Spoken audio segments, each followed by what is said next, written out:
로마서 11장 25절에서 36절입니다. 로마서 11장 36절만 제가 봉독합니다. 이는 만물이 주에게서 나오고 주로 말미암고 주에게로 돌아감이라.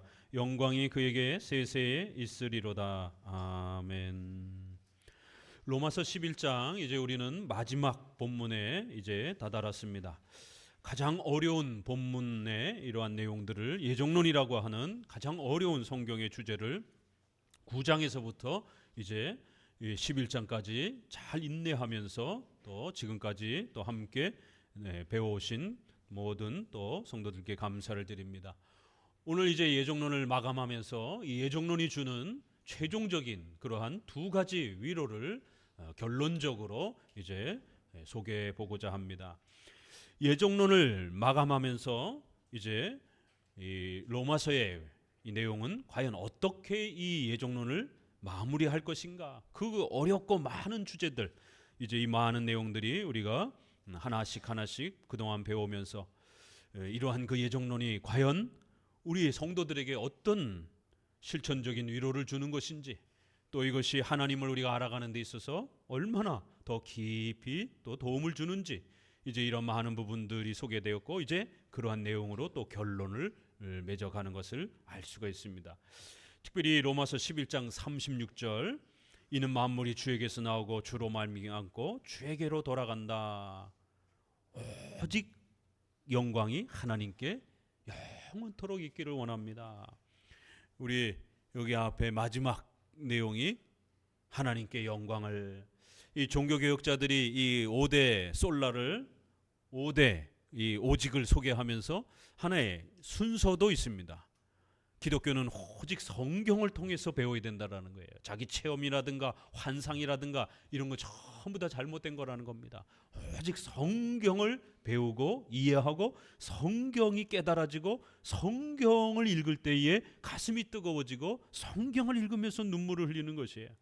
그러면 그 속에서 오직 은혜로 우리를 구원하시는 하나님의 위대한 창조주와 구속주를 우리가 배우게 된다라는 겁니다. 그 구원은 오직 믿음으로 예수 그리스도를 통해서 이루어지는 것이다라는 겁니다. 그리고 그렇게 우리를 구원해 주신 이유는 우리가 잘 먹고 잘 살면서 그렇게 기복주의로 이 세상에서 떵떵거리면서 살아라라는 목적이 아니라 오직 사나 죽으나 우리의 모든 삶이 하나님을 영화롭게 하는 그러한 목적으로 한평생을 살아가는 그러한 하나님의 귀한 뜻이 있다라는 겁니다. 그래서 마지막 내용은 최종 목적을 말하는 겁니다. 처음은 시작하는 원리를 이야기하는 것입니다. 이렇게 로마서 11장 36절은 솔리데오 글로리아라고 하는 모든 것이 오직 하나님께 영광을 돌려드리는 그런 목적으로 우리가 살아가야 한다라고 하는 이러한 모든 결론적 내용이 바로 이 본문에 들어가 있는 것입니다. 지금까지 우리가 배웠던 이신칭의 성화, 또 예정론, 이런 모든 걸 통해서 하나님이 우리를 구원해 주시는 그러한 거대한 역사, 또 하나님이 세상을 통치해가는 그 신비로운 역사, 때로는 우리가 이해할 수 없는 그 많은 일들이 벌어지기도 합니다. 그 모든 일들이 모든 것이 합력하여 하나님의 영광을 위하여 쓰여지도록 하나님은 그렇게 인간의 구원과 또 세계 인류 역사를, 우주 만물을 그렇게 통치해 가실 것이다라는 거예요. 이 11장 36절이 이제 오늘 마지막 결론으로, 또 우리 개혁주의, 우리 장로교, 보수주의, 이러한 또 정통 기독교가 우리 신앙의 체계를 이해하는 데 있어서 성경 전체에서 이 구절을 가장 중요하게 우리의 신앙의 또 틀과 기초로 그렇게 구축하고자 했던 그러한 아주 중요한 말씀이기도 하다라는 것입니다. 이제 그러면 어떻게 이 소중한 위로가 소개되어지면서 예정론은 결코 머리가 아프거나 또 논쟁을 일삼는다든가 예정론은 또 없어도 되는 그런 것이 아니라, 예정론은 우리에게 있어서 구원의 엄청난 위로를 준다라는 것, 또 하나는 선과 악한 일, 우리가 어떤 일을 만난다 할지라도 우리의 머리털까지 세신 바 되신 하나님께서 우리의 머리털 하나 상하지 않도록 우리를 지켜보호하신다라는 이런 엄청난 삶에서의 위로와 보호의 확신을 준다라는 겁니다.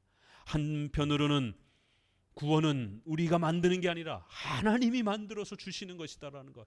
그래서 우리가 확신할 수 있는 거라는 거예요. 우리가 만드는 거면 나도 나 자신을 못 믿는데 어떻게 의지하고 살 수 있겠습니까? 하나님이 만들어 주시는 전지전능한 하나님의 예정에 작정에 의해서 구원이 만들어지는 것이다라는 거예요.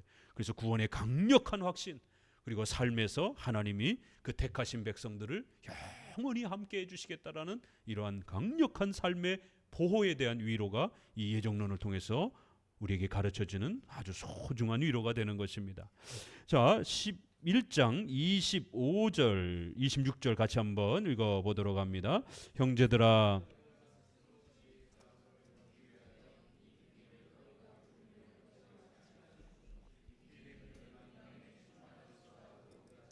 이스라엘의 도로는 완악하게 된 것이라 그리하여 온 이스라엘이 구원을 얻으리라. 기록된 바. 여기까지만, 26절 앞부분까지만입니다.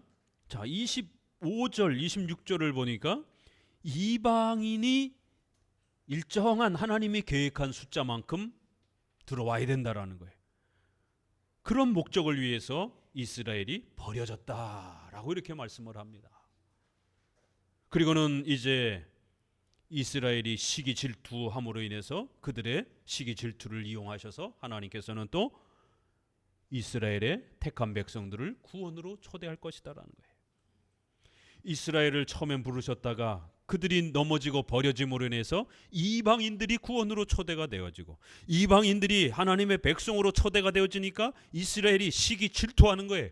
그러한 시기 질투를 통해서 하나님은 또 이스라엘 중에 남은 자들을 구원으로 초대하여 유대인과 이방인 가운데 하나님의 택한 백성들이 온전히 구원으로 초대가 되어지도록, 그리하여 하나님의 구원의 역사가 완성되어지도록 그렇게 결론을 맺을 것이다라는 거예요.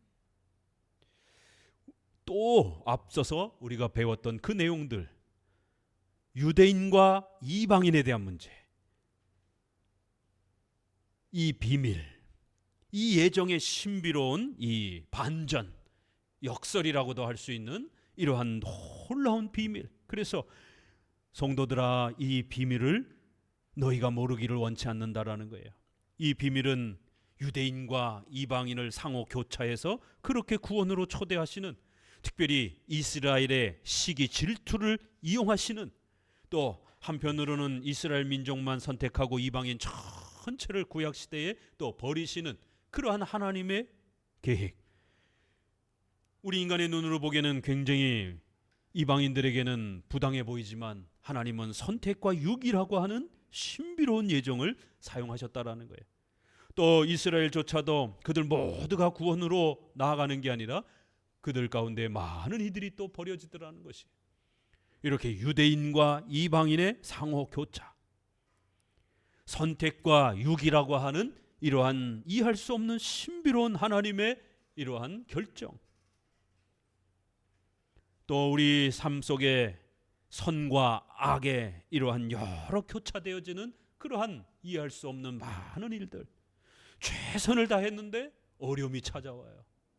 막 살았는데 또 때로는 죄를 지었는데 어떤 좋은 결과가 주어집니다. 그러니까 착각하는 거예요. 아, 죄를 지으면 복을 받는 거구나. 죄나 많이 짓자. 열심히 신앙생활 했는데 고난만 잔뜩 주어지더라는 거예요. 아, 교회 못 다니겠다. 이런 혼란들, 오늘 우리가 131편의 가사를 잘 들여다보세요.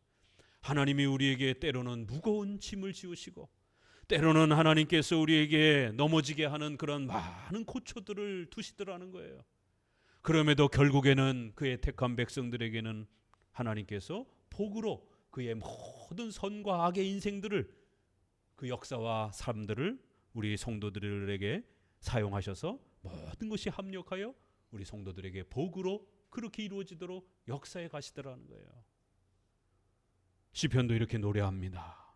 선과 악의 이러한 역설적인 반전의 이러한 두 가지를 하나님이 사용하시는 신비로운 이러한 예정과 작정과 섭리의 우리의 인생, 하나님의 주권과 인간의 의지에 대한 이 신비로운 조화.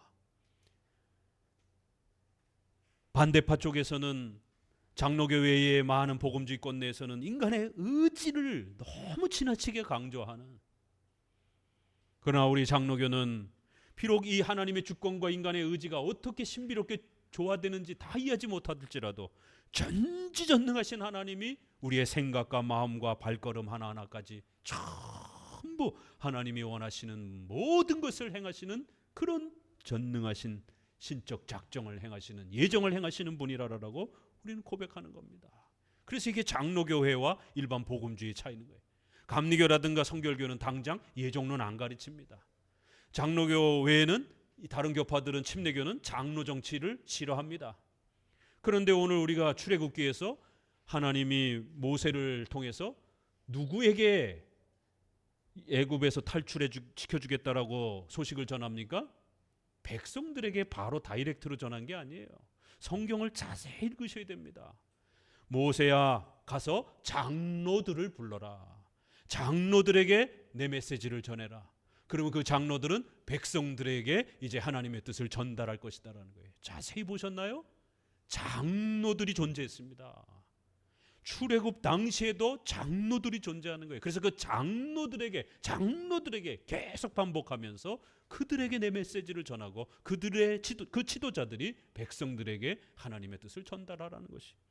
이렇게 성경엔 구약의 장로 제도가 분명히 나오고, 이제 민수기를 통해서 70인의 장로가 조직화됩니다. 신약에도 여기저기 장로를 세우라는 명령이 끊임없이 소개가 됩니다. 그런데 왜 침례교나 감리교는 장로 제도를 싫어합니까? 왜 그들은 예정론을 싫어합니까? 이런 부분에서 교파의 차이가 존재하는 것입니다. 비록 이단은 아닐지라도 건강하지 못한, 성경에 분명히 있는 이런 부분들을 우리가 이해하기 불편하다라고 버리는 것이에요. 그러나 우리 장로교는 비록 우리가 이성적으로 다 이해 못한다 할지라도 성경에 분명히 가르치고 있는 교리들은 순종하면서 쫓아가면서 배워가야 된다라는 거예요. 이렇게 하나님의 주권과 인간의 의지의 조화, 하나님이 모든 걸 다 하시는데 죄는 우리의 책임이라는 거예요. 우리의 인격을 하나님이 사용하신다라는 거예요. 우리의 미래를 보지 못하게 하루하루를 최선을 다하는 방식으로 그렇게 하나님의 작정을 이루어 가신다라는 거예요. 우리는 우리가 원하는 모든 것을 선택하며 살아갑니다. 그런데 그 모든 선택의 결과와 이 과정이 하나님의 뜻과 예정 속에서 펼쳐지는 것이다라는 거예요. 참 신비롭죠. 바로 이 속에서 벌어지는 죄에 대한 책임은 우리에게 있다라는 거예요. 그럼에도 불구하고 죄는 우리에게 있다라는 거예요. 우리의 의지가 죄를 선택하고 악을 범해서 하나님 앞에 벌을 받는 거예요. 왜 하나님이 모든 역사를 주관하시면서도 그 죄에 대한 책임은 하나님께로 돌아가지 않는가? 하나님은 죄에 물들지 않으면서도 어떻게 이 죄를 허용하실 수 있는가? 허용적 작정이라고 이렇게 우리가 신앙 용어로, 그렇게 우리 장로교에서는 삼위일체, 유아세례, 허용적 작정, 이런 신앙 단어들이 그렇게 소개가 되는 겁니다. 허용적 작정과 섭리. 죄를 통치하시고 사용하시는, 비록 죄의 주인, 죄를 만드시는 건 아니지만 죄를 사용하시고 허용하신다라는 죄의 허용적 작정. 이거 하나하나가 지금 우리가 앞에서 9장부터 배우면서 얼마나 힘겨웠습니까? 성도들아, 이 비밀을 너희가 모르기 원치 않다라는 거예요. 이 비밀은 비록 인간의 이성으로 다 이해할 수는 없어도 순종하는 마음으로, 겸손한 마음으로 하나님의 말씀 앞에 무릎 꿇으면 우리의 신앙 고백으로, 믿음으로 받을 만큼은 충분하다라는 거예요. 그러면 예정을 알았을 때와 몰랐을 때의 신자의 삶은 180도로 완전히 달라집니다. 예정의 이 위대한 위로가 주는 엄청난 풍요로움들을 성도들은 한평생 누리면서 살아가게 되는 것입니다. 다시 한번 이방인과 이스라엘이 버려지는 유기에 대한 이 신비로움들을 재차 조금 더 설명합니다. 우리 11장 중간에서 보았던, 기억하시죠? 나쁜 나무 위에 좋은 나무를 접붙이는 것이 일반적인 농사법입니다. 과수원에 사용하는, 이거 지난주에 굉장히 헷갈리셔가지고 제가 또 댓글에 수정까지 하고 이렇게 많이 굉장히 어려워하셨죠. 자, 다시 한번 정리합니다. 나쁜 나무 위에 좋은 나무를 붙이는 거예요. 이게 일반적인 농사법입니다. 그런데 성경은 좋은 나무 위에 나쁜 나무를 붙이는 겁니다. 바울의 설명은. 그래서 우리의 힘으로 영양분을 먹고 사는 게 아니라 바로 하나님의 그 은혜 언약에, 하나님의 선택에 우리가 초대가 되어서 아브라함과 다윗처럼 우리도 믿음의 선조인 우리의 조상들에게 속하면 그렇게 우리도 하나님의 은혜로 나쁜 나무였지만, 우리는 원수된 악한 나무였지만 바로 하나님의 백성으로 초대되어지는 그 힘으로 우리도 좋은 나무로서 그렇게 변화될 것이다라는 것이에요. 나쁜 나무 위에 좋은 나무가 일반법입니다. 그래서 좋고 나쁜 거를 이렇게 대조하는 것이죠. 이쪽은 좋은 나무 위에 나쁜 우리 죄인인 우리들이 바로 그렇게 접붙임을 받는다라고 하면서 이렇게 유대인과 이방인의 이러한 차이, 바로 은혜 언약으로 초대되어지는, 죄인이 은혜 언약으로 초대되어지는 이러한 놀라운 구원의 역사를, 이렇게 이것은 일반적인 보편적인 방법으로는 불가능하고 초자연적인 전능하신 하나님의 역사로 우리 인간의 악한 마음이 하나님을 사랑하고 사모하는, 성경을 믿고 싶은 그러한 선한 마음으로 바뀌는 거예요. 이걸 우리가 중생이라고 하는 겁니다. 거듭남이라고 말하는 거예요. 다시 태어난다라고 말하는 거예요. 우리는 엄마 뱃속에 다시 들어갔다 나올 수는 없습니다. 그러나 이 마음의 변화는 마치 우리가 다시 태어나는 것처럼 그렇게 엄청난 초자연적 기적이 아니면 불가능하다라는 거예요. 그래서 성경은 이러한 변화를 중생, 거듭남 이렇게 변화하는 겁니다. 바로 하나님의 초자연적인 온 우주가 뒤바뀌는 것보다도 더 엄청난 기적을 동원해야 인간의 악한 마음이 하나님을 사랑하는 마음으로 바뀐다라는 거예요. 인간의 이 악독한 마음이 변화되는 거, 이거 쉬운 일이 아니라는 겁니다. 인간의 공로와 노력으로 천만의 말씀이에요. 인간의 악한 마음이, 부패한 마음이 얼마나 무서운지를 몰라서 하는 말입니다. 천지가 개벽이 되어도요 인간의 마음은 바뀌지 않습니다. 하나님이 바꿔주셔야만이 우리의 이 악독한 마음이 예수님을 사랑하고 이렇게 매주 하루 종일 예배드리고 성경 공부하고, 세상 사람들은 여름에 이제 들로 바다로 가족들하고 휴가 떠나느냐고 주일까지 다 그렇게 씁니다.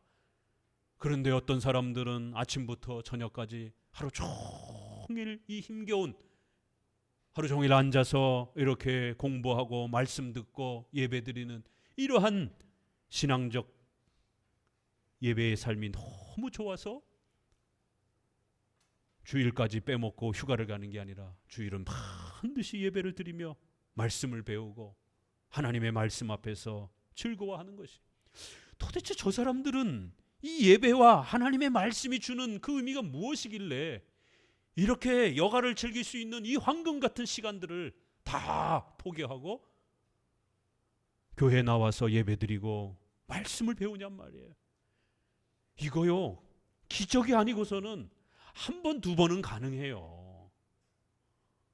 그래서 우리가 전도가 그렇게 어려운 거예요. 가족들 전도할 때도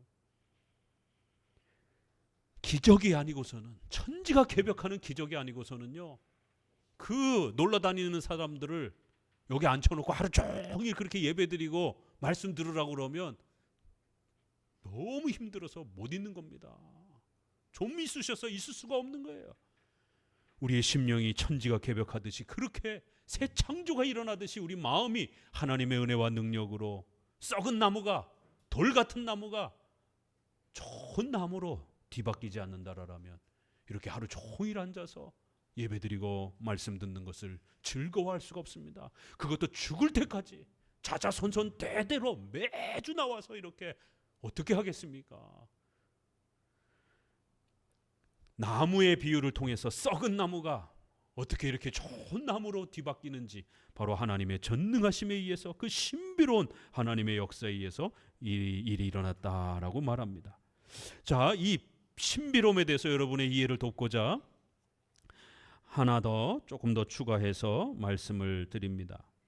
자, 그러면 이 버려진다, 너희도 버려질 것이다 라고 이렇게 경고했던 이 부분, 11장 21절에 원 가지도 아끼지 아니하셨은즉 너도 아끼지 않을 것이다.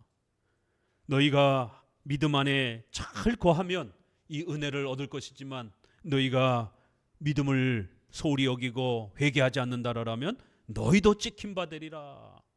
버려진다. 이 부분을 다시 한번 25절에서 또 이스라엘이 더러는 완악하게 된 것이다 라고 이렇게 표현하고 있기 때문에 21절부터 배워왔던 그 내용을 조금 더 보충해서 설명을 드립니다. 이 버려진다라고 하는 것은 개개인의 그 예정의 본질을 하나님이 취소시키고 너 마음에 안 들어 다시 지옥에 가, 이렇게 예정 취소론을 제시하는 것이 아니라 많은 무리들에게 전도의 차원으로 회개하고 빨리 예수님을 믿지 아니하면 영원히 지옥에 버려진다라고 하는 그러한 전도적 책망인 것입니다.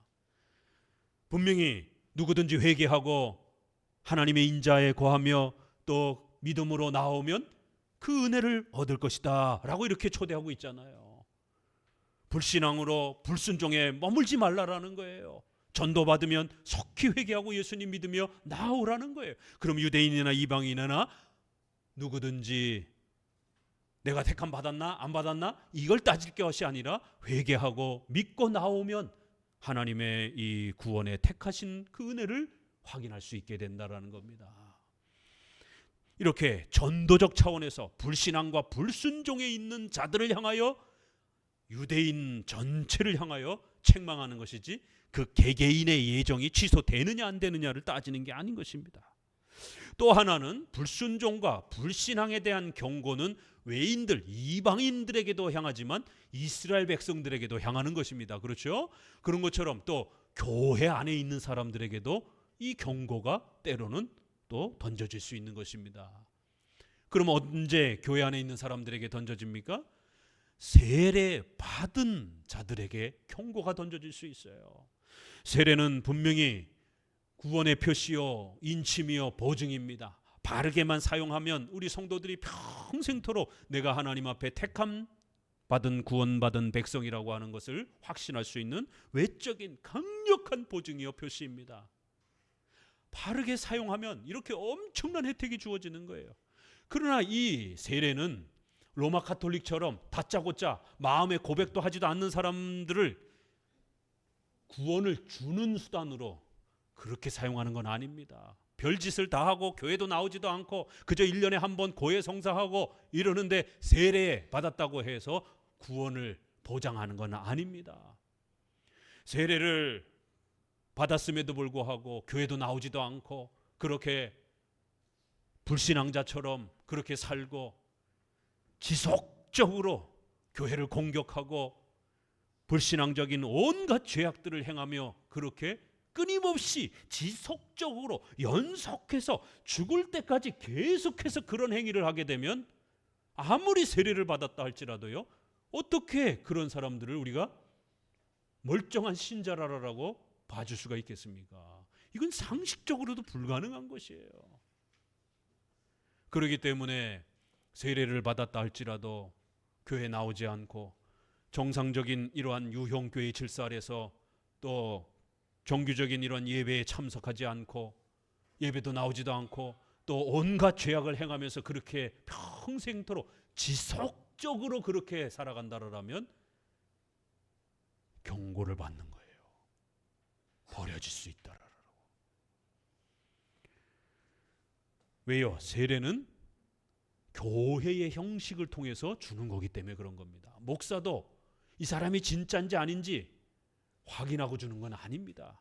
교회의 질서를 따라 그가 교회가 요구하는 정도의 신앙 고백을 하면 주는 것입니다. 구원의 최종적 본질은 하나님만이 알고 계시는 것이에요. 예수님의 12 제자 안에도 가룟 유다라고 하는 가짜가 들어와 있는 겁니다. 교회 안에도 가짜가 얼마든지 들어와 있을 수 있는 것이에요. 그러나 그들이 정상적으로 교회 다니고 신앙 고백하면 목회자는 당에는 세례를 줄 수밖에 없는 겁니다. 아니 그가 정기적으로 예배 참석하고 예수님 믿겠다고 하는데 어떻게 세례를 안 줄 수 있겠습니까? 그러나 그의 마음의 본심은 하나님은 알고 계시는 것이, 목사와 성도들은 모른다 할지라도 하나님은 알고 계신 것이, 그가 어떤 정치적 목적 때문에, 선거 때문에, 아니면 사업 때문에 세례를 받은 것인지 하나님은 알고 계시는 것이,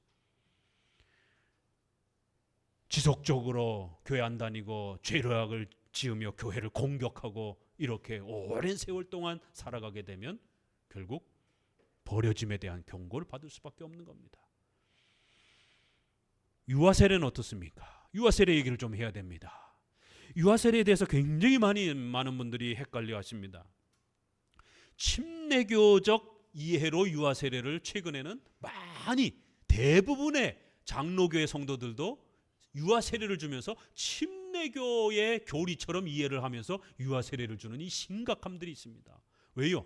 유아세례 교리를 제대로 가르치고 배워본 바가 없기 때문에, 유아세례와 관련된 책 하나 읽어본 적이 없이 부모가 유아세례를 주기 때문에 자기 자녀가 유아세례를 받아놓고도 내 자식은 여전히 지옥에 있다라고 생각을 하는 거예요. 유아세례는 예정의 꽃과 열매의 최종 하이라이트입니다. 핏덩어리와 같이 아무것도 할 수 없는, 우리 인간의 힘으로 그 어떤 것도 할 수 없는 그 모습을 이 어린아이 모습으로 보여주는 거예요. 그래야 부모의 신앙 고백으로 이 아이가 비록 신앙 고백을 하지 못한다 할지라도 하나님의 예정의 혜택이 이렇게 그의 자손에게까지 하나님은 허락해 주셨다라고 하는, 야곱과 에서가 태어나기도 전에, 그 핏덩어리와 같은 어린아이들이 선과 악을 행하기도 전에 하나님이 야곱을 선택해 주셨다라는 거예요. 그 부모의 신앙 고백으로 그 아이를 구원으로 초대해 주는 이 예정의 위대한 역사가 어떤 것인지를 우리는 아무것도 할 수 없는 전적으로 부패한 자들인데도 불구하고 하나님이 먼저 우리를 사랑하셔서 아무것도 할 수 없는, 신앙 고백조차도 할 수 없는 그 핏덩어리와 같은 어린아이가 구원으로 초대되어지는 그 모습을 보면서 예정이란 이런 것이구나를 고백하고 배우게 되는 겁니다. 그래서 부모의 신앙 고백으로 구원 받은 것에 대한 표시로 주는 겁니다. 어른 세례도 구원 받은 것에 대한 표시로 주는 거고, 아이들도 구원 받은 것에 대한 표시로 주는 것입니다. 그래서 유아 세례도 바르게만 사용하면 평생토록 그 믿음의 자녀들에게 하나님 앞에 구원의 이 혜택을 누리는, 은혜 언약의 하나님의 자녀로서의 백성의 혜택을 그렇게 누리며 살아갈 수 있는 영광스러운 보증과 표시를 주는 것입니다. 그렇게 얻으며 살아가는 것이에요. 그런데 자기 자녀를 유아 세례를 줘놓고도 버려졌다라고 생각을 하는 거예요. 이 아이가 커서 정상적으로 교회를 다니고 자기 입으로 신앙 고백을 어른처럼 못하면 여전히 지옥에 버려져 있다라고 생각을 하는 거예요. 그래서 침례교는 유아 세례를 안 주는 겁니다. 유아든 어린아이든 간에 구원의 유일한 방법은 자기 입으로 신앙 고백을 해야만이, 회개하고 예수님 믿겠습니다 라는 이 신앙 고백을 못하면 어른이고 애고 다 지옥에 떨어진다는 거예요. 그래서 유아 세례는 불가능하다라는 겁니다.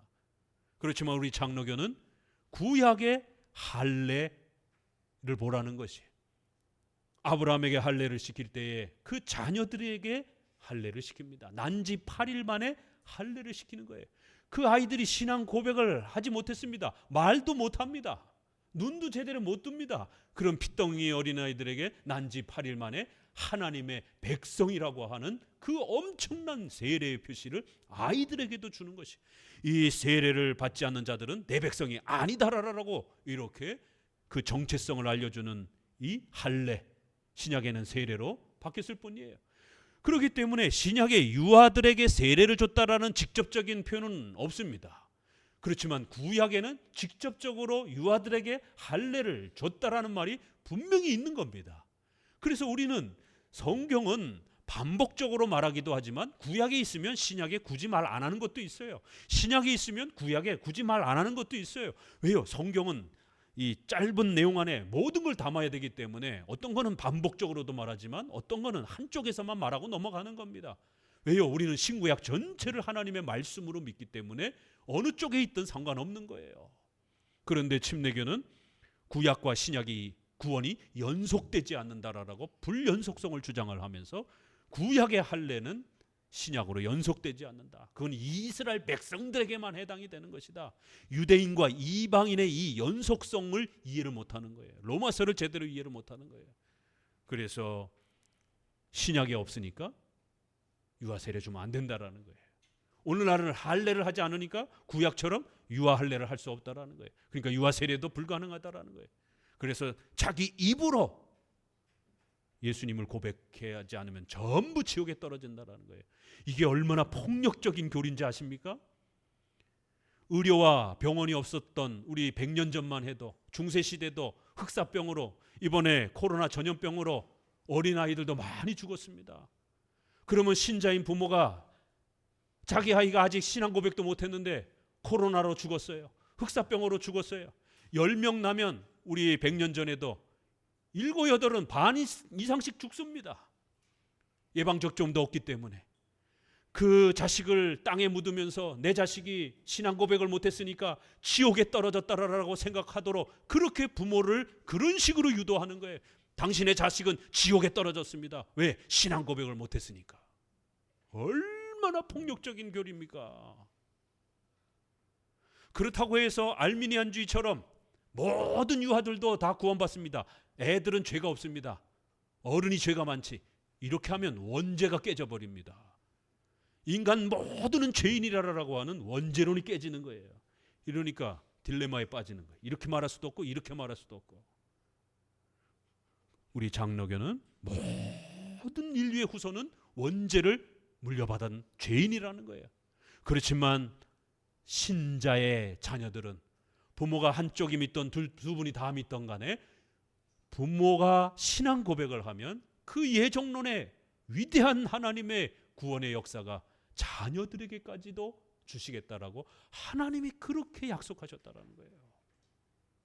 그래서 유아들에게도 구원받은 것에 대한 표시로, 버려지지 않는다라고 하는 표시로 유아 세례를 주라고 구약에 난지 8일 만에 아브라함의 자녀들에게 할례를 시키는 겁니다.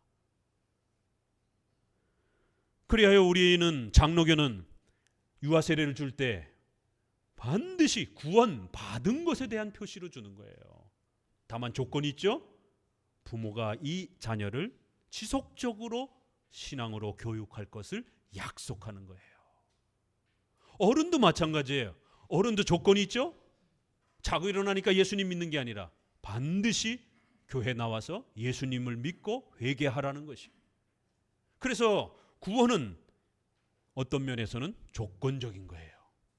반드시 예수 그리스도 앞에 나와 회개하고 예수님을 믿어야 된다라는 구원의 방법론에 있어서는 조건이 있는 것입니다.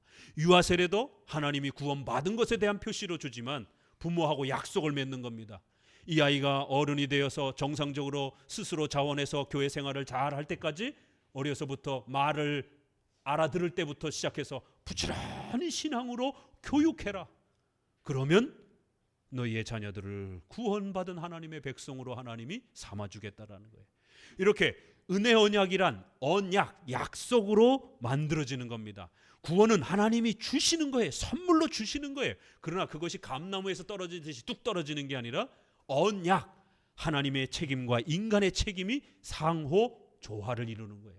그래서 언약은 주권적인 거예요. 본질은 편무적인 거예요. 일방적인 거예요. 하나님이 주시는 것이 언약의 본질적 성격입니다. 그러나 그것이 펼쳐질 때, 그것이 만들어져가는 방식은 쌍무적이에요. 협의적이에요. 그래서 우리가 인격적 책임을 가지고 참여하도록 게으름과 나태움으로 교회도 안 다니는데도 막 구원시켜주고 이런 게 아닙니다. 교회 나와서 회개하고 예수님을 믿겠다고 자원하는 마음으로 그렇게 결단하셔야 되는 인격적 책임을 하나님이 사용하시는 겁니다. 우리가 도덕적인 선을 잘 선택할 때에 우리의 미래가 하나님 앞에서 더욱 풍성하게 만들어져가는 그러한 도덕적 선에 대한 열심과 선택에 대한 희생과 노력을 하나님은 요구하시는 겁니다. 이렇게 언약의 방식으로 만들어져가는 것입니다. 그래서 오늘 26절 이하에도 예수님이 이 땅에 오셔서 우리를 죄로부터 구원하여 주시고 바로 우리를 언약으로 초대해 주셨다, 이렇게 말하는 거예요. 바로 이렇게 하나님이 이루시는 신비한 예정은 메시아를 이 땅에 보내시고 그 메시아가 우리의 죄를 대신 짊어지시고 우리를 경건치 않음에서 죄악에서 돌이켜 주시면서 그렇게 우리가 예수님을 믿는 이러한 책임을 다하는 언약의 방식으로 이 하나님의 위대한 예정이 펼쳐져 간다라는 거예요. 그렇기 때문에 내가 예정 받았나 안 받았나 이걸 따질 문제가 아니라 우리 입장에서는 뭘 해야 된다고요? 예수님을 소개받으면 열심히 회개하고 예수님을 믿기만 하면 된다라는 거예요. 도덕적인 삶의 문제에 있어서는 성경에서 가르치는 도덕적 선에 대해서 열심히 선택하고 살아가면 여러분에게 하나님의 도우심과 은혜가 베풀어지는 겁니다. 악을 선택하면서 어떻게 하나님이 도와달라고 도와줄 수 있다고 생각합니까? 벌을 받아야죠, 오히려 악을 선택하면. 그러나 우리의 인격적 책임을 가지고 선을 선택하면 우리의 미래는 어떻게 될지 몰라요. 그러나 최선을 다해서 하루하루를 도덕적인 올바른 십계명을 따라 하나님의 말씀을 따라 선을 선택하면 우리의 미래는 보장되어 있습니다. 하나님의 도우심과 은혜로 하나님께서 축복해 주시는 삶으로 보장되어 있는 거예요. 이렇게 예정이란 언약의 이 신비로운 인간의 인격을 사용하는 그러한 방식으로 놀랍게 펼쳐진다라는 거예요. 점을 치듯이 점 보듯이 예언을 하듯이 이런 방식으로 구원과 우리의 삶이 펼쳐지는 게 아니라는 거예요. 그렇기 때문에 신비주의자들, 은사주의자들이 자꾸만 안수받고 뭐 미래를 예언해주고 누구랑 결혼하고 무슨 사업을 하고 이거 예언받으러 저기 산으로 기도원으로 들어가시면 큰일 나는 겁니다. 하나님은 그런 방식으로 무당이 점치듯이 그런 방식으로 우리의 삶을, 하나님의 예정을 그렇게 펼치는 게 아닙니다. 오직 예수 그리스도를 믿기만 하면 된다라는 거예요. 오직 예수님이 우리에게 주신 말씀의 뜻을 따라서 선을 선택하며 살아가라는 거예요. 그러면 하나님의 예정과 작정에 전지전능하신 하나님의 도우심이 펼쳐질 거라는 겁니다. 그래서 유아 세례도 부모가 최선을 다해서 아이를 가르치는 신앙의 교육에 대한 책임이 조건적으로 붙어 있는 겁니다. 자, 그래서 유아 세례 받은 아이들 중에서도 버려질 수 있는 애들이 있을 수는 있는 거예요. 왜요? 부모가 이 조건을 최선을 다하지 않으면 아이가 하나님이 누군지 몰라요. 커서 교회도 안 다녀요. 지속적으로 죽을 때까지 교회도 안 다니고 예수님 욕하고 교인들 공격하고 핍박하고, 그러면 그런 유아 세례 받은 아이들을 갖다가 우리가 구원받은 백성이라고 말할 수는 없는 겁니다. 여기에 신비로움이 있는 거예요. 그렇지만 한두 번 교회 안 나왔다고 어른 신자가 한두 번 유아 세례 받은 우리 청소년들이 교회 빠졌다라고 너 지옥에 다시 떨어질 거야, 이렇게 경고하진 않는다라는 거예요. 어른들도 세례를 받았으면 웬만하면 아주 특별히 아주 지속적으로 계속해서 죽을 때까지 불신앙적인 행동을 하지 않는다라면 얼마든지 이 세례는 구원의 보증과 인침으로서의 위대한 그 위로를 주는 작동을 하는 겁니다.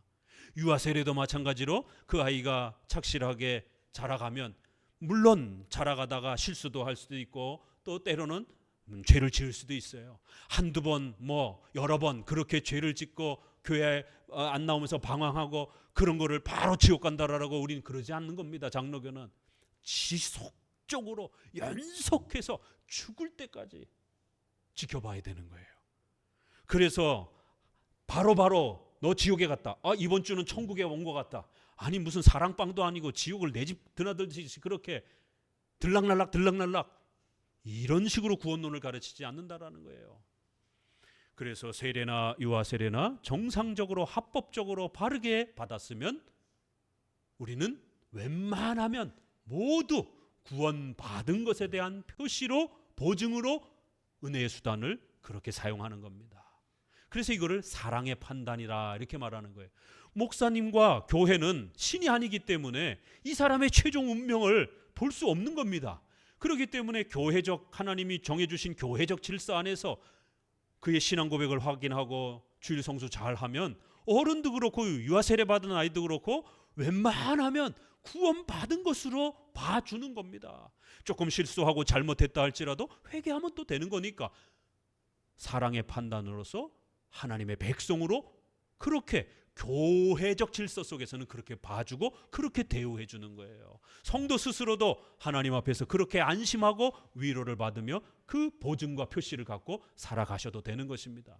그러나 죄를 지으면서 지속적으로 한두 번도 아니고 죽을 때까지 연속적으로 계속 교회를 떠나서 살고 있으면 그 사람은 버려질 수 있다, 버려졌다라고 하나님 앞에 회개해야 된다라고 지금 이 로마서의 책망을 얼마든지 받을 수 있는 겁니다. 유대인 이스라엘 백성들에게도 책망을 하고 이방인에게도 책망을 하는 것이, 이렇게 예정론이란 신비로움이 있는 겁니다. 구원의 보증과 확신은 분명히 줍니다. 그렇지만 최종적 또 경고는 남겨두는 거예요. 그런데 침례교나 감리교나 회중파 청교도는 이거를 거꾸로 적용을 하는 거예요. 웬만하면 구원받지 못한 걸로 취급하는 거예요.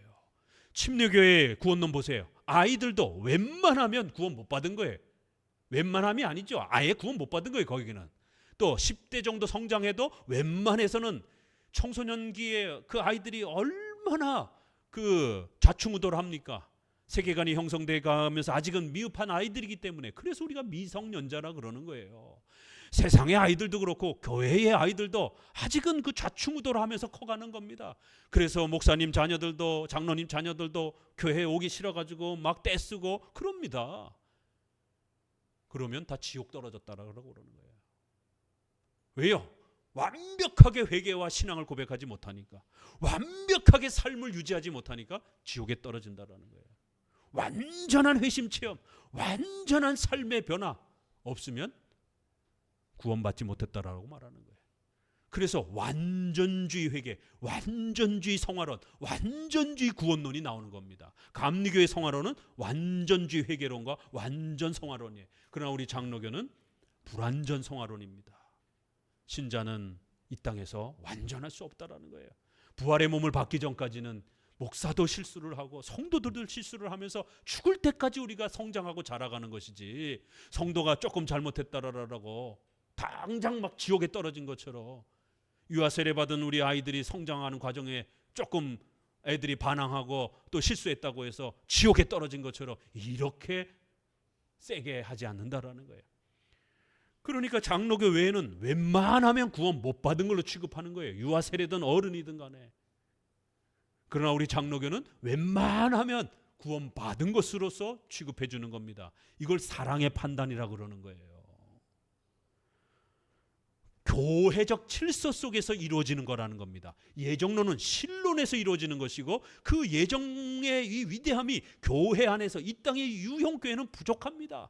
여기 안에는 가짜도 수 있고 아직 예수님 믿지 않은 자들도 있고, 중간에 누가 배도해서 나갈 수도 있는 것이고, 아무도 모르는 거예요. 이 땅에 있는 유형교회는 연약한 거예요. 완전한 교회도 없는 겁니다. 그러한 연약한 교회의 질서 아래서 우리가 세례를 주는 겁니다.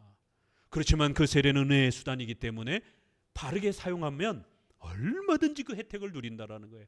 성찬, 비록 연약한 목회자와 성도들이 이 땅의 연약한 교회 속에서 행하는 것이지만, 바르게만 행하면 예수님으로부터 직접 받아 먹으면서 그리스도와 동행하는 엄청난 그 성찬의 효력을 반드시 주시겠다라고 약속하고 있는 겁니다. 우리가 조금 부족해도 하나님이 하시겠다라는 거예요. 그래서 오늘 본문에서 이렇게 이스라엘은 더러는 완악해진 것이다.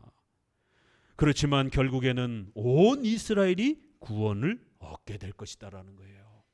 이제 이 온 이스라엘을 도대체 누구로 해석해야 될 것인가에 대한 또 2000년 교회사 종교개혁 500년 또 논쟁도 있습니다. 그래서 로마서가 이래서 어려운 겁니다.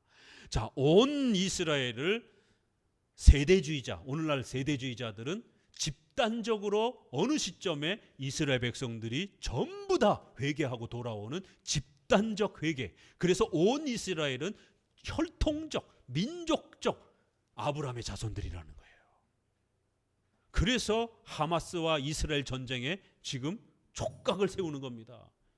이 전쟁을 통해서 이스라엘이 혹시라도 예루살렘을 지난번에 트럼프 대통령이 동쪽 서쪽으로 이렇게 나눠져 있는 부분에서 그 반쪽을 또 마치 미국이 유엔을 동원을 해서 예루살렘 전체를 이스라엘 수도로 허락해 줄 것처럼 정치적 액션을 취한 겁니다. 야, 이제 예루살렘이 제대로 회복이 되면 진짜 예수님의 재림이 오는 거 아니냐. 이스라엘 땅이 전체적으로 완벽하게 회복이 되니까 시한부 종말론이 발생이 됩니다.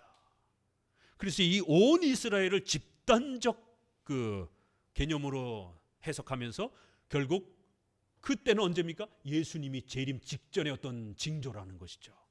그러니까 시간을 따지게 되는 시한부 종말론으로 빠지게 됩니다. 큰일 납니다. 그렇게 해석하면. 우리 장로교에서는 두 가지 해석이 있습니다. 유대인과 이방인 중에 택한 하나님의 백성들 전체가 이제 참된 이스라엘, 영적인 이스라엘 백성으로 아브라함의 자손이 될 것이다라는 거예요. 칼빈은 주로 이렇게 해석합니다. 그런데 이제 후대의 바빙크나 벌컵이라든가 또 박윤선 박사님이라든가 이 후대의 많은 조직 신학자들과 신학자들은 이스라엘 백성 중에 택한 백성들이다. 이렇게 영적 이스라엘, 유대인과 이방인 전체 중에서 택함 받은 영적 이스라엘이라고 보다는 앞뒤 문맥에서 계속 지금 유대인과 이방인을 지금 계속 대조를 했기 때문에 여기에서 온 이스라엘은 이스라엘 백성들 중에 문자적으로 그냥 그대로 이스라엘 백성들 중에 택함 받은 일부가 구원받은 것이다라고 이스라엘 백성으로 봐야 되지 않을까. 뭐 둘 다 존중됩니다. 하나님의 택한 백성들이 구원받을 것이다라는 거예요. 결국에는 하나님의 택함은 결코 실패하지 않을 것이라는 것입니다. 그리하여 이 세대주의자들은 이 온 이스라엘 앞에 그리하여라는 이 중요한 헬라어를 the time, the after, the after 이렇게 해서 그 후에 그때 이렇게 시간을 강조하면서 재림 시점을 강조하는 이런 식으로 어거지로 번역도 바꿉니다. 그러나 우리 번역 개정판 한글판 그리하여 영어에서도 킹제임스라든가 so, and 이런 정도로 그렇게 하여 그래서 이렇게 문장을 연속시키는 그러한 접속 개념으로 정도 해석을 합니다. 헬라어도 그런 뜻이에요. 그래서 그리하여 이 번역 하나가 이렇게 달라집니다. 그리하여 그렇게 하여 이제 최종 결론에는 이렇게 택한 하나님의 백성들이 구원을 받게 될 것입니다. 자, 26절부터 32절까지 가봅니다. 구원자가 시온에서 오사 야곱에게서 경건치 않는 것을 돌이키겠고 내가 저희 죄를 없이 할 때에 저희에게 이루어질 내 언약이 이것이라 함과 같으니라. 복음으로 하면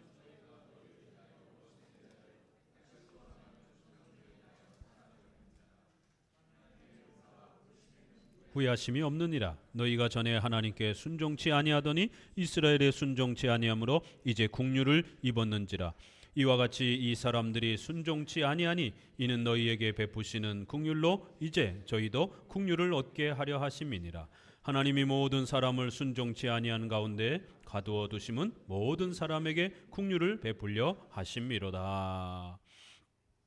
계속 지금 그 얘기예요. 유대인과 이방인 이 상호 교차되어지는 이스라엘의 시기와 질투를 사용하시는 악을 사용하시고 하나님께서 통치하시는 이 신비로운 비밀, 인간의 이성으로는 이해할 수 없지만 이렇게 이스라엘만 선택했다가 이방인은 처음엔 버렸고요. 구약에는 그랬다가 이제 신약에 와서는 이스라엘을 버리고 일부를 버리고 이방인을 구원으로 초대하는, 그리고 이스라엘의 시기와 질투를 이용을 해서 그 중에 택함 받은 백성들이 다시 그리스도에게로 나오게 되는 어떻게 시기와 질투를 사용하여 구원으로 초대할까? 참 신비로운 방법이죠. 선과 좋은 것을 사용한 게 아니라 오히려 이스라엘의 그 죄악의 부패를 사용하셔서 오히려 그들이 자기 자신의 부족함을 깨닫고 회개하며 그리스도께로 나오게 되는 이러한 역설, 반전, 악을 바꾸어서 선으로 사용하시는 이러한 신비로운 방식. 그리하여 너희가 이방인 너희가 처음에는 순종하지 않더니 이제는 순종하게 되고, 이제는 너희가 순종하게 되니까 이스라엘 백성들이 시기 질투로 다시 그들도 이제 순종하게 되는, 우리가 앞에 21절부터 봤던 그 얘기가 여기서는 순종이라는 단어로 다시 또 한 번 반복이 되는 겁니다. 이렇게 예정이란 하나님의 관점에서 보게 되면 우리가 태어나기도 전에, 우리가 뭔가 선과 악을 행하기도 전에 예정은요, 하나님의 절대 주권 속에서 어떤 자들을 선택하고 어떤 자들을 버리는 신비로운 하나님의 결정입니다. 왜 그렇게 하셨는지, 어떤 이유에서 그렇게 하셨는지 우리는 알 수가 없습니다. 두렵고 떨림으로 우리가 선택받은 것에 대해서 감사할 뿐이에요. 하나님의 관점에서는 이렇게 설명되어질 수 없는 선택과 유기의 결정은 하나님의 기쁘신 뜻이다라는 거예요. 또 인간의 관점에서도 예정론을 로마서는 설명합니다. 우리 인간의 관점에서 보자라는 거예요. 우리 인간의 모습 속에서 보게 되면 우리는 하나님 앞에 원죄를 물려받아서 인간으로 태어나는 그 순간부터 우리는 지옥의 형벌을 받아야 되는, 영원히 지옥에 떨어져 벌 받아야 되는 비참한 죄인들이라는 거예요. 그런 비참한 죄인들 중에 하나님이 어떤 사람들을 선택하여 구원해 주셨다라는 거예요. 그래서 한 번은 하나님의 관점에서 그건 하나님의 뜻이다라고 이렇게 설명하기도 하고요. 또 한 번은 우리 인간의 형편에서도 예정론을 설명하는 거예요. 우리는 다 버려진 자라는 거예요. 긍휼을 받을 수 없는 자라는 것이에요. 그런데 어떤 자들을 하나님이 지옥의 형벌에서 선택하여 구원해 주셨다라는 거예요. 그러면 쟤는 왜 구원 안 시켜주셨습니까? 따질 문제가 아니라 우리가 구원받은 것에 대해서 너무너무 감사해야 된다는 겁니다. 하나님은 주인이시다라는 거예요. 그래서 앞부분에서 우리가 도자기 비유도 흙을 가지고 귀한 고려 청자와 같은 도자기를 만들지 아닌 개밥그릇으로 바깥에서 버려지게 천하게 쓸지, 그건 주인의 마음이라는 거예요. 하나님의 기쁘신 뜻이라는 거예요. 그러나 인간의 관점에서 보게 되면 죄 때문에 우리는 다 지옥의 형벌에 빠져서 영원히 버려져야 되는 자들에도 마땅하다라는 거예요. 그런데도 하나님은 일부 어떤 사람들을 구원으로 초대해 주셨다라는 겁니다. 우리 눈에 보기에는 이게 불공평해 보이고, 때로는 그 택한 백성들이 더 고난을 받는, 고통과 아픔을 겪기도 하고 선과 악이 뒤바뀌는 것처럼 보이기도 하고, 이 신비로운 많은 인생의 과정들이 있다라는 거예요. 그러나 이것 때문에 하나님의 예정이 취소되는 것처럼, 하나님이 이랬다 저랬다, 너 다시 지옥에 가, 조금 잘하네, 다시 천국으로 와, 이렇게 변덕이 심한 무능력한, 악에 대해서는 또 관여하지 못하는 이런 무능력한 신이 아니라 29절에 하나님의 은사와 부르심에는 후회하심이 없는 분이라는 거예요. 아주 쐐기를 박는 겁니다. 우리 눈에 이게 뒤집어져 보이고 섞어서져 보이고, 또 선택과 유기가 왜 이렇게 어떤 사람에게는 기회를 안 주는지 이해할 수 없지만, 또 때로는 하나님의 예정이 실패한 것처럼, 또 우리 인생이 마치 하나님 앞에 보호를 받지 못하는 것처럼 이렇게 뒤죽박죽 이해할 수 없는 많은 이러한 모습으로 비춰 보여지지만, 그렇다고 예정이 취소되거나 실패되어지는 게 아니라는 거예요. 11장 시작하자마자 소개했던 바울이 자기 자신을 소개하면서 하나님이 자기 백성을 버리셨느냐? 그럴 수 없다. 절대로 예정론은 이랬다 저랬다 하는 게 아니라는 거예요.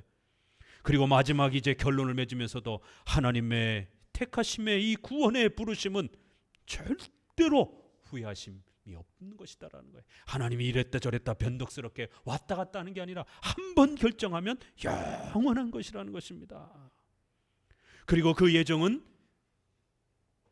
미신처럼, 점처럼, 운명론처럼 그렇게 펼치는 게 아니라 언약의 방식으로, 바로 메시아가 구원자가 이 땅에 오셔서 경건치 않은 것들을, 죄악된 자들을 바로 회개와 믿음으로 초대하면서 그렇게 언약으로 이끌어내는 방식으로, 그리하여 그들이 회개하고 신앙의 결단을 가지면서 하나님 앞에 언약적 책임을 지면 하나님도 언약적 책임을 지면서 그들에게 복을 주실 것이다라는 거예요. 구원의 복과 삶의 보호의 복을 주시겠다라는 거예요.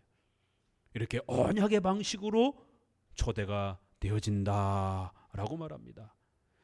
마지막 이제 결론을 향해서 갑니다. 마지막 본문을 읽어보도록 합니다. 33절, 깊도다 하나님의 지혜와 지식이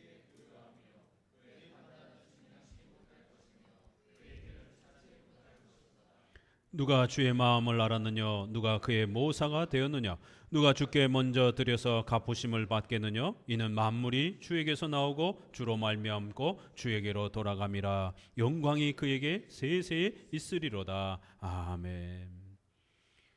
결국 이 예정론은 인간의 호기심, 어리석은 호기심으로 파헤쳐서 해결될 수 있는 문제가 아니라는 겁니다. 칼빈은 이 부분을 설명하면서 마치 하나님이 세워놓으신 영원한 미로와 같다 이렇게 표현합니다. 그 미로 속에 한번 발 잘못 들여놓게 되면 못 빠져나온다라는 거예요. 길 못 찾는다라는 거예요.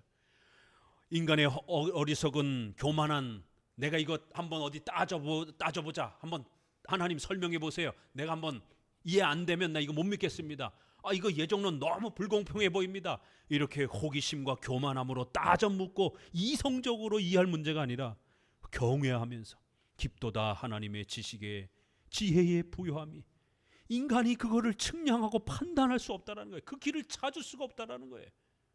설명해도 모른다라는 거예요. 성경이 우리에게 가르쳐주는 그 정도만 이해하는 것도 벅차다라는 거예요.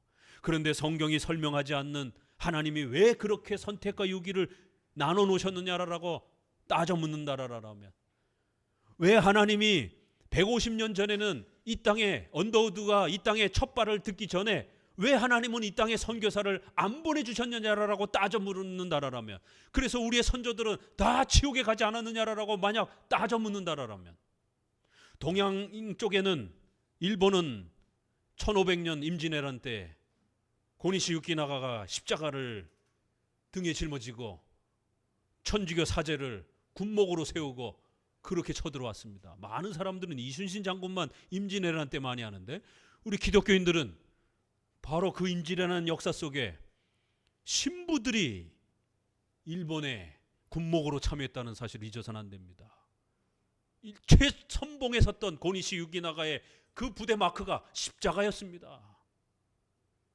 이제 다시 한번 이제 드라마 같은 거 보세요. 그러면 역사 고증을 잘한 데들은 십자가 그 군기를 어깨에 들머지고 소총 들고 일본 사람들이 쳐들어옵니다. 기도해주고 군목이 세례주고, 세례를 받았기 때문에. 일본에는 훨씬 천주교가 먼저 들어갔습니다. 그렇지만 동양 쪽에는 어찌됐든 1000년 이상 동안 복음이 전파되지 않았습니다. 왜 유럽에만 하나님이 복음을 전파해서 이 동양의 수많은 사람들은 미신 속에 살게 했는지, 그걸 따져 물을 수 있는 문제가 아닙니다. 사도행전에 보니까 바울이 무시하러 가려고 애를 썼습니다. 사도행전 16장 6절에 성령이 아시아에서 말씀 전하지 못하게 하시거늘 아시아 쪽으로 가려고 방향을 잡았습니다. 근데 하나님이 허락지 않는 것이. 그러자 16장 7절에 무시아 앞에 이르러 비두니아로 가고자 애쓰되 예수의 영이 허락지 아니하시는지라. 그쪽으로 전도 못하게 하시는 거예요. 2번씩이나. 그럼 하나님 어떻게 해야 됩니까? 라고 하니까 이제 16장 9절에 밤에 환상이 바울에게 보이니 마케도냐 사람 하나가 서서 그에게 청하여 가로되 마케도냐로 건너와 달라라. 환상을 보여주시는 거예요. 마케도냐는 저쪽 반대편입니다. 유럽 쪽이에요. 지금 터키 이쪽 에베소서 요 터키 아래쪽 이쪽에 있는 곳에서 전도를 하고 있는데, 이쪽으로 아시아 쪽으로, 중앙아시아 쪽으로 이렇게 방향을 잡고 싶었는데 저 유럽 쪽으로 건너가게 하시는 겁니다. 터키, 이스탄불, 그리고 유럽의 끝자락, 여기가 마케도냐입니다. 유럽의 시작이 마케도냐, 그리스, 아덴, 데살로니가 이러면서 로마, 이렇게 유럽의 시작이 되는 겁니다.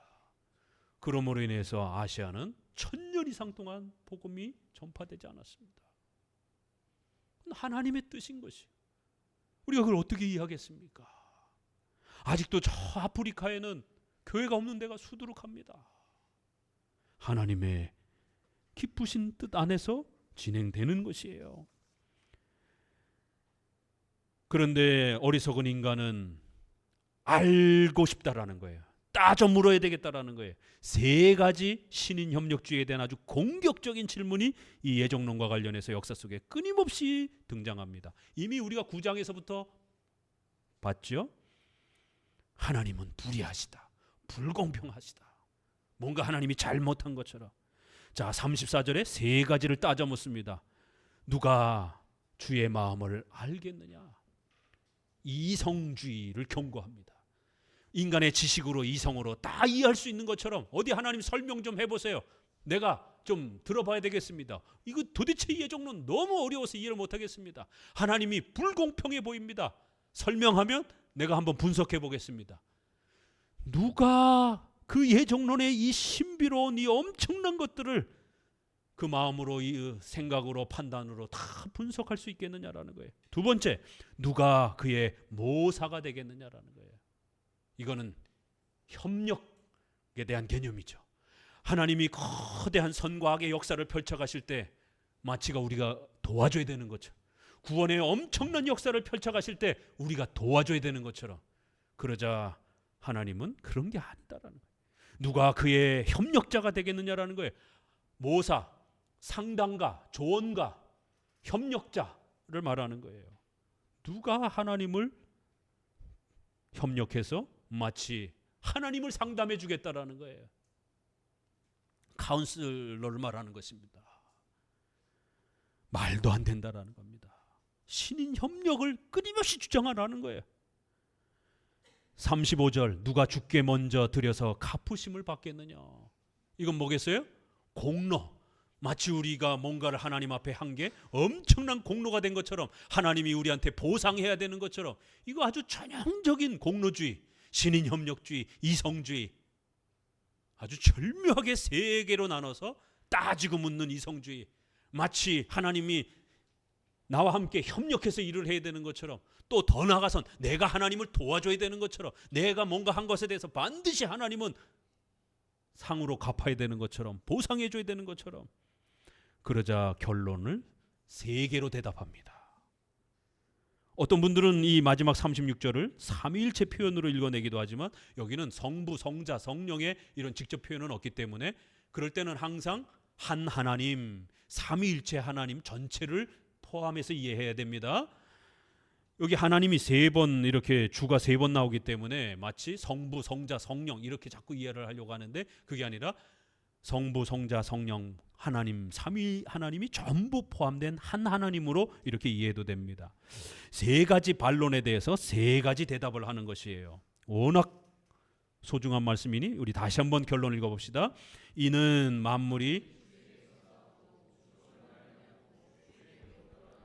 영광이 그에게 세세에 있으리로다. 앞에 세 가지 반론과 연결해서 읽어보세요. 이성주의, 내가 이해가 안 된다라는 거예요. 아니, 예정론은 주님에게로부터 나오는 것이다라는 거예요. 근원에 대해서 답변을 해줍니다. 우리 인간의 이성으로부터 이해될 수 있는 게 아니라는 거예요. 하나님의 깊으신 그 뜻 속에서 이 예정은 나오는 것이다라는 거예요. 하나님으로부터 나오는 거라는 거예요. 하나님으로부터 나오는 걸 우리가 어떻게 다 이해할 수 있겠느냐라는 거예요. 겸손해지라는 거예요. 두 번째, 주로 말미암고, 주님을 통해서 우리가 태어났습니다. 여러분이 자라왔습니다. 또 살아갑니다. 살다 보니까 별의별 일을 다 겪습니다. 그러나 그거 하나하나, 머리털 하나까지 하나님께서 상하지 않도록 다 지켜주시면서 여기까지 걸어왔습니다. 우리가 언제 죽을지 우리 힘으로 되는 게 아니에요. 주님을 통해서, 주님이 도와주셔야, 주님의 능력으로 한 걸음 한 걸음 우리 인생이 전부 살아갈 수 있는 것이.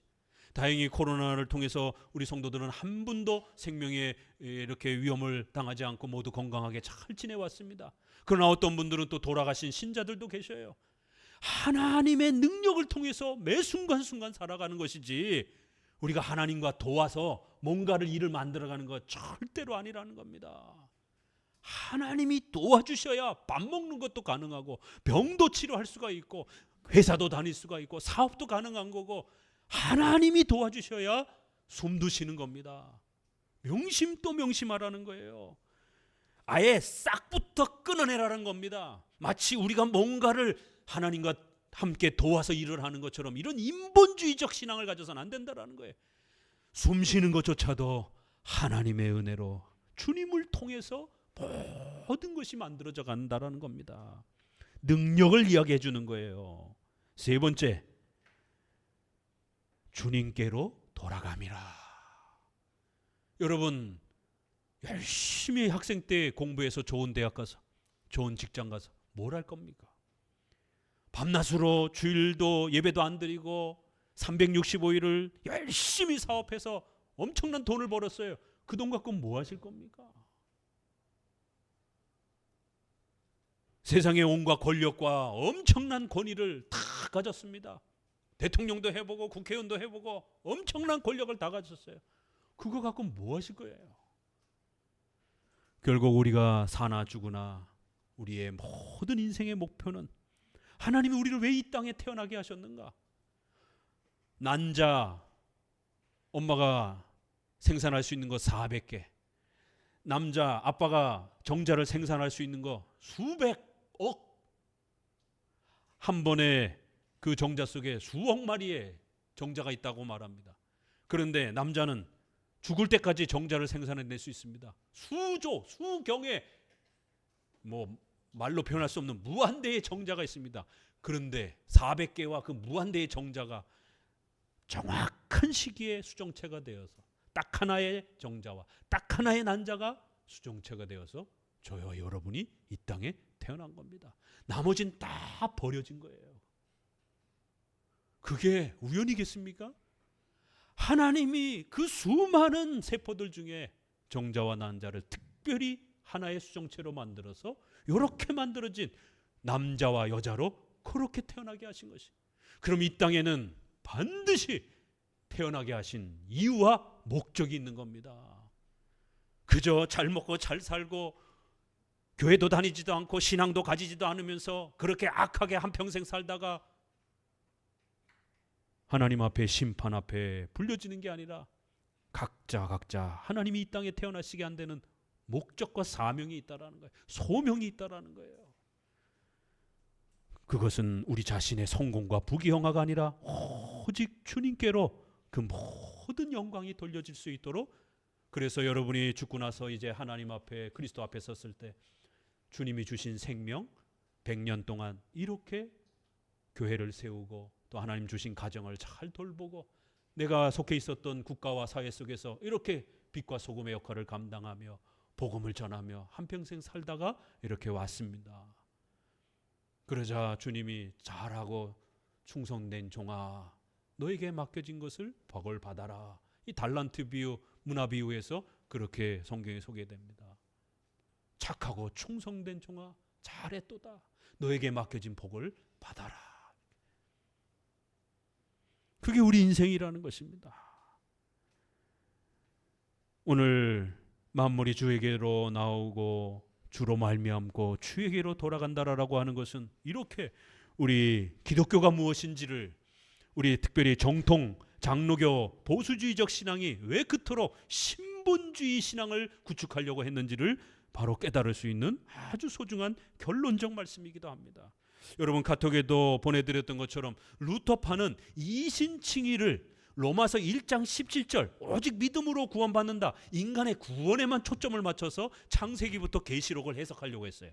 그래서 구속사 중심, 기독론 중심, 인간의 구원 중심 신앙체계라고 말을 하는 거예요.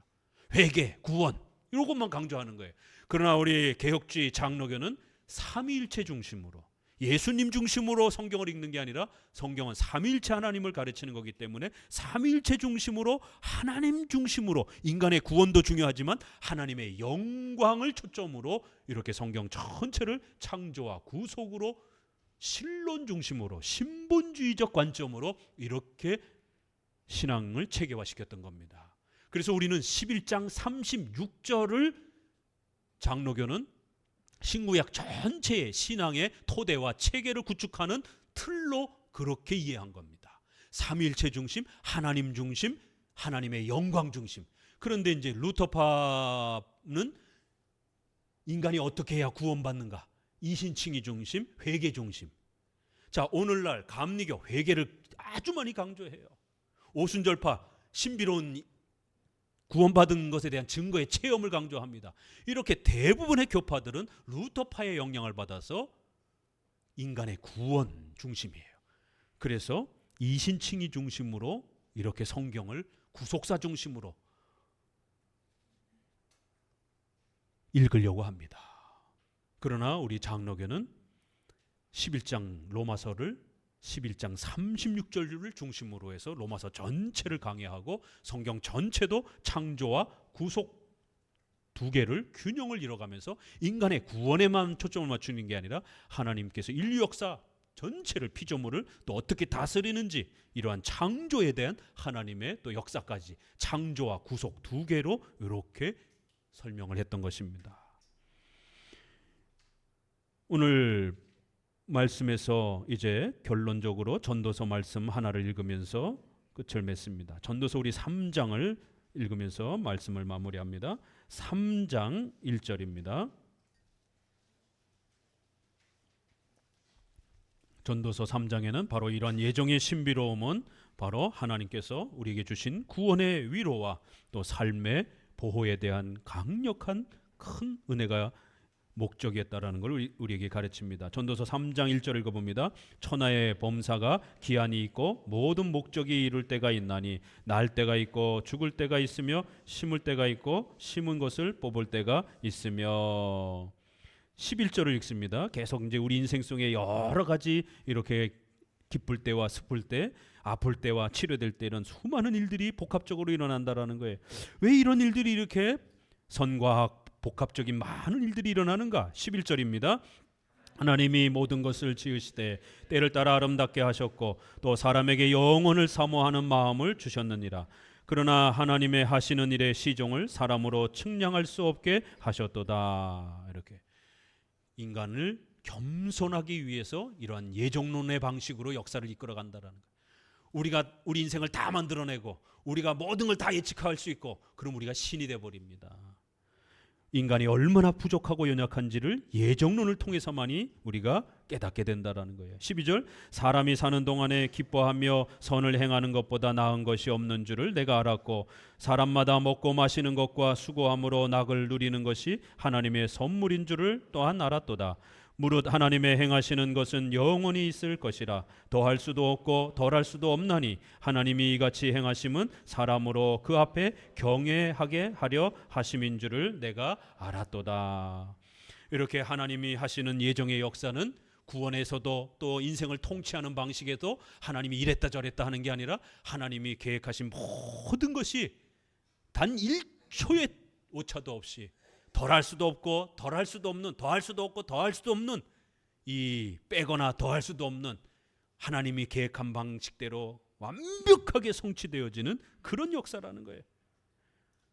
구원에 대해서도 우리의 삶에 대해서도 그래야 우리가 우리 힘으로 사는 게 아니라 하나님의 전지전능하신 도움으로 산다라는 것을 하나님을 경외하도록 하나님을 두렵고 떨림으로 하나님을 바라보도록 이 예정론이 그런 목적으로 우리에게 가르쳐진 거라는 겁니다. 오늘 로마서 11장을 마감하면서 비록 힘들고 어려운 이 예정론이었지만 우리 장로교가 지난 2000년 동안 지켜온 이 소중한 예정론을 통해서 구원의 확신을 가지시고 또 죽을 때까지 하나님이 그의 택한 백성들을 함께 해주시고 보호해 주신다라고 하는 또 이러한 삶의 강력한 위로를 얻으시면서 살아가시기를 주의 말씀으로 권면을 드립니다. 아멘.